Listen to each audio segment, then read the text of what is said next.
Ad Agrigento, città senza calcio dopo l'esilio forzato dell'Acragas, è arrivato ieri Ciccio Graziani, ex attaccante del Torino e della Roma, campione del mondo nel 1982 in Spagna con l'Italia di Bearzot. Graziani è uno dei calciatori italiani più noti al grande pubblico. Ad Agrigento ha dimostrato quello che già si sapeva di lui, cioè un carattere aperto e affabile. Una persona gentile e disponibile con chi gli ha chiesto foto e autografo. Ad organizzare la giornata è stata Trinacria Granata. Ciccio Graziani ha assistito a un torneo a 5 giocato presso i campetti del Bernini Soccer. In serata al Villaggio Mosè al Tempio del Gusto è stato presentato il libro Francesco Graziani, l'uomo, il campione. Graziani, un tour in Sicilia, 4 giorni per presentare un tuo libro. Sì, ma più che per presentare il libro, un DVD che mi hanno omaggiato in questi ultimi tempi. Sono qui con l'amico Renzo della Trinacria Granata. Lo conosci tu, Renzo? Renzo è il numero 1.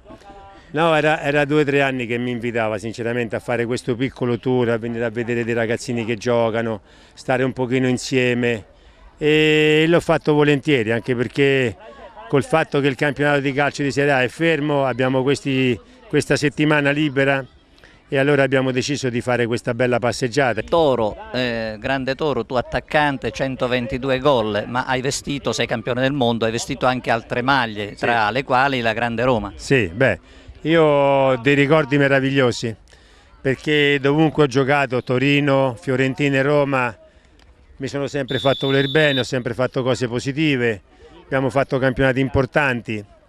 E ancora oggi mi fa piacere che quando incontro tifosi di quelle rispettive società mi abbracciano, mi salutano con affetto, vedo che c'è tanta simpatia nei miei confronti, vuol dire che ti sei comportato bene e qualcosa di buono hai fatto. Poi adesso ho anche il piacere, il vantaggio che con la Roma sono responsabile di 6 academy in giro per il mondo, ce ne abbiamo 5 negli Stati Uniti e una in Sudafrica.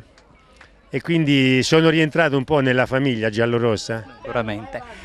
Ciccio, non so se sai dell'Acragas, se segui anche l'Acragas, la squadra è condannata all'esilio, si gioca a Siracusa. E me l'ha detto la ragazza, ne abbiamo parlato poc'anzi. E praticamente domenica ci sarà una manifestazione simbolica, i tifosi illumineranno l'Esseneto con i cellulari. Un messaggio che vuoi indirizzare a questi tifosi? Ma sai, il tifoso è la parte nobile del calcio a tutti i livelli. Più che fare una manifestazione rispettosa, anche sotto certi aspetti educativa, no? Senza creare disordini, senza creare problematiche alla comunità, a nessuno. Prima ho fatto, pur non conoscendolo, ho fatto un appello al sindaco di Agrigento, adesso lo vorrei fare all'assessore allo sport, lo facciamo all'assessore allo sport.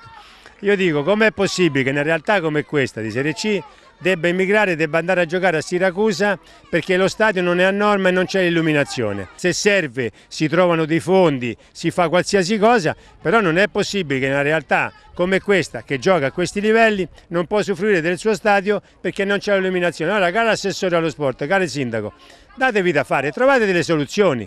Perché è impensabile che in una realtà come questa debba andare a giocare fuori da Agrigento per questi motivi. I fondi, se si ha la volontà di fare qualcosa, poi alla fine i fondi si possono trovare. È la cosa anomala che si è giocato un derby casalingo in casa dell'avversario, cioè a Siracusa. E questo non è corretto, cioè non è bello, ma non è bello credo neanche per gli amministratori comunali, che secondo me, non so quali sono le motivazioni, non voglio mettere sul banco degli imputati nessuno, però io vengo da una realtà diversa, io vengo dalla Toscana, vengo da Arezzo.